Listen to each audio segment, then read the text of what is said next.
Today, I'm going to tell you an interesting story, the journey of how a simple sheet of paper is made. We use paper every day in notebooks, books, drawings, and more. But have you ever wondered how it all begins?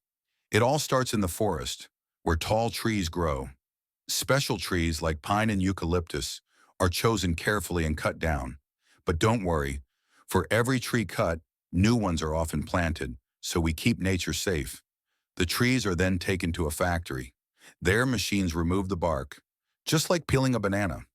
Next, the wood is chopped into tiny pieces called wood chips. These chips are mixed with water and chemicals in big tanks to turn them into a soft, mushy pulp.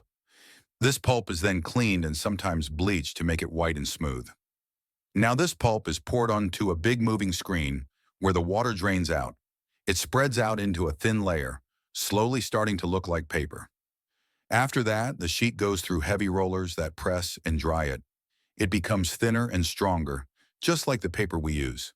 Finally, the long sheet is rolled up, cut into different sizes, like a 4 or notebook paper, and packed for us to buy and use.